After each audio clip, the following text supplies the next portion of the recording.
అక్కడే ఆమె సిక్కై ఆ ఇంట్లోనే ఆమె ఉండిపోతే భార్య సిక్కయింది అని చెప్పి చూడడానికి ఈ పేదవాడు, ఈ దళితుడు, ఈ సామాన్యుడు, పాపం ఈ కార్యకర్త చూడ్డానికి పోయినాడు భార్యను. పోతే అటాక్ చేసి దారుణంగా రాడ్లతో కొట్టి చంపినారు. సిగ్గుండాలి ఏమన్నా. ఆ చంపిన వాళ్ళకు ఎవరైతే చంపినారో, కనీసం ఎవరినైతే ఇన్స్ట్రుమెంట్స్ కింద వాడినారో అసలు వాళ్ళకి వీళ్ళకి గొడవ కూడా లేదు. అంటే పైనుంచి ఉపయోగించి వాళ్ళను చంపించే కార్యక్రమం.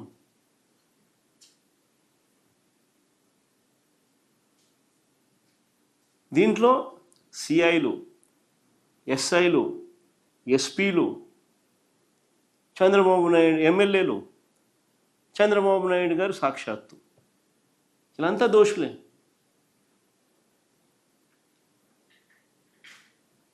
చివరికి ఆ మనిషి చనిపోతే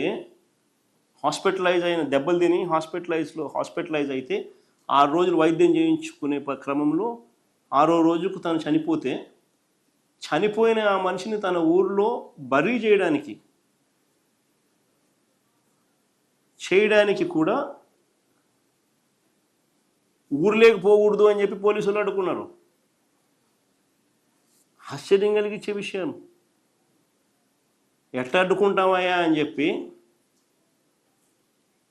మా పార్టీకి సంబంధించిన నాయకులు, మా పార్టీకి సంబంధించిన కార్యకర్తలు, తన బంధువులు, చనిపోయిన ఆయన బంధువులు అందరూ కూడా గట్టిగా కొన్ని వేల మంది గుమికూడితే తప్పనిసరి పరిస్థితుల్లో ప్రవేశానికి అనుమతి ఇచ్చారు. నిజంగా అసలు ప్రజాస్వామ్యంలో మనం ఉన్నామా లేదా అన్నది ఒక ముఖ్యమంత్రిగా ఉన్న వ్యక్తి ఆలోచన చేయాల. ఇది చేసేది తప్పుడు సాంప్రదాయానికి బీజం వేస్తూ ఉన్నాడు. ఇదే సాంప్రదాయం కనుక కొనసాగితే ఈయన వేసిన విత్తనాలు ఎల్లకాలం వీళ్ళ ప్రభుత్వం ఉండదు. రేపు పొద్దున అవి చెట్లు అవుతాయి. ఏదైతే ఇత్తుతారో అదే పండుతుంది. ఏ కుటుంబం అయితే నష్టపోతుందో ఆ కుటుంబానికి బాధ కలుగుతుంది, దెబ్బ తగులుతుంది. రేపొద్దున వాళ్ళు చూస్తూ ఊరుకోరు. ఇది సర్వసహజంగా హ్యూమన్ నైజం. ఇది మనం పాలకులుగా ఉన్నప్పుడు మనం చేసే ప్రతి అడుగు ఆంచి తుంచి అడుగులు వేయాలి. న్యాయం, ధర్మం వైపు నిలబడాలి.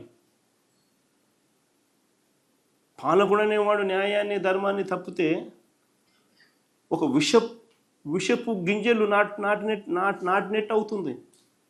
రేపు పొద్దున చెట్లు అవుతాయి. ఎవరు కంట్రోల్ చేయలేని పరిస్థితులకి ఆ చెట్లు పెరుగుతాయి.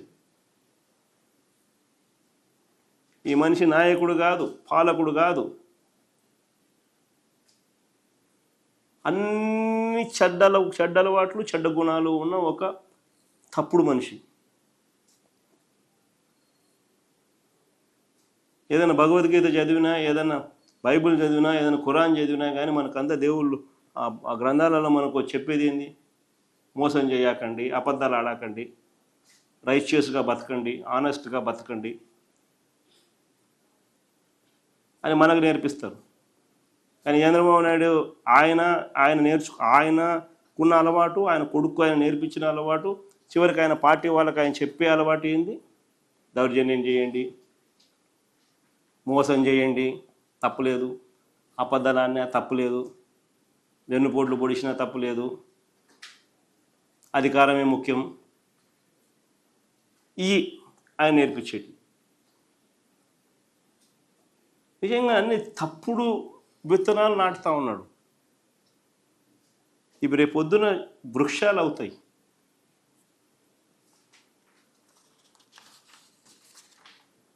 గట్టిగా కోర్టుల మీద ఒత్తిడి తీసుకొస్తాం. ఎన్హెచ్ఆర్సీకి ఇంకా కంప్లైంట్ చేసే కార్యక్రమం కూడా చేస్తాం. కోర్టుల మీద ఒత్తిడి తీసుకొని వచ్చి ఖచ్చితంగా కోర్టుల ప్రొటెక్షన్ ద్వారా ఖచ్చితంగా మళ్ళీ వీళ్ళందరికీ కూడా మంచి రోజులు వచ్చే కార్యక్రమం కూడా జరుగుతుంది. మళ్ళీ పునఃప్రవేశం కూడా జరుగుతుంది. ఎందుకంటే ఎల్లకాలం నువ్వు ఆపలేవు. ఎల్లకాలం చంద్రబాబు నాయుడు రోజులు ఉండవు. కన్ను మూసుకుని కన్ను తెరిచేసరికి 2 ఏళ్ళు అయిపోయింది.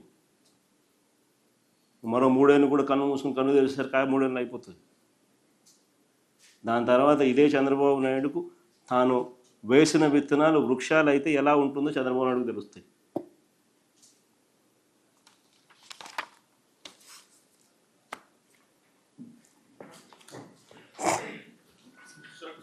Press conference, you are trying to show that you were more visionary with respect to technology when you compare with Chandrababu Naidu with respect to this revenue land service.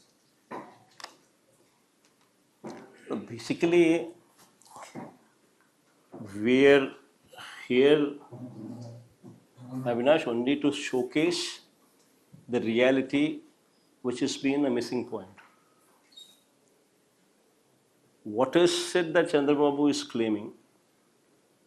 Are there any facts in his claims? That is all we're trying to dispel here. And my story has been clearly exhibited with all evidences that have been put forth. Now, if they have a counter claim to say otherwise, they are most welcome to speak of it. That is how in a democracy one should function. Whereas this Chandrababu Naidu is so shameless that rather than accepting what others have done, this man is trying to steal away the credit, which is unfortunately the thing what is happening here, which is being dispelled with facts and figures. Sir, you also showed that corruption has happened and is happening. So will you investigate in case to get involved? There's so many evidences what we've been put forth on various fronts. In fact, you being a journalist yourself are also privy to that information. Go to any village, right beside, take any neighboring village, tell me in which village you don't see a bell shop. You come back to me and tell me, I'd be more than willing to listen to you. And tell me in those bell shops, are they selling at MRP rates? Every bell shop you see, they're selling more than the MRP rates. And every shop has got a permit room right beside.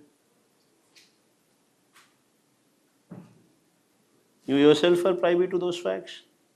Am I saying something wrong? Are you not part of the community of journalists who are present in Andhra Pradesh? Are you also not aware of the fact that the so-called free sand policy, which earlier was giving 750 crores of revenue every year to the state government, is now, you have a situation where the sand is being sold at double the rate of what was sold in our previous government? Then where is the money going? Government is not getting anything. Exchequer is not getting anything. Yet, rates are double. Right in front of your eyes, I am not saying anything. You are privy to this information. Every journalist here is privy to this information. చెప్పిన మేరకు ఇది ఒక మహాయజ్ఞం అని తెలిసి చెప్పిన మేరకు 2020 December 21వ తారీఖున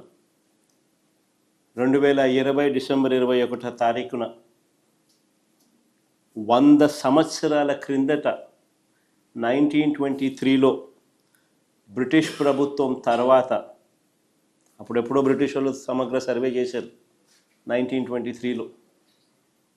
దాని తర్వాత ఎప్పుడు కూడా ఎక్కడా కూడా సమగ్ర రీసర్వే అన్నది ఎప్పుడు కూడా ఆలోచన కూడా చేయడానికి కూడా ఎవరు సాహసించరు.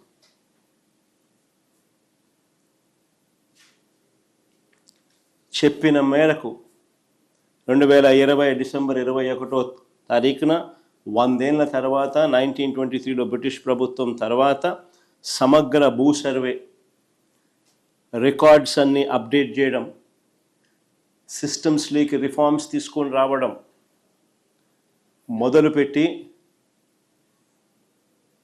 ఒక గొప్ప అడుగు పడింది ఆ రోజు. నిజంగా ఇది ఒక రాష్ట్ర ప్రభుత్వంగా ఒక సువర్ణాక్షరాలతో లిఖించదగ్గ ఒక గొప్ప అధ్యాయం. రీసర్వేతో, సమగ్ర రీసర్వేతో కూడిన ఈ సంస్కరణలు మేము చేసినది నిజంగా ఒక మహాయజ్ఞం లాంటిది. చెప్తా ఎందుకు అంత యజ్ఞం అనే పదం ఎందుకు వాడుతూ ఉన్నాను అని అంటే, ఒకసారి ఆ లోతు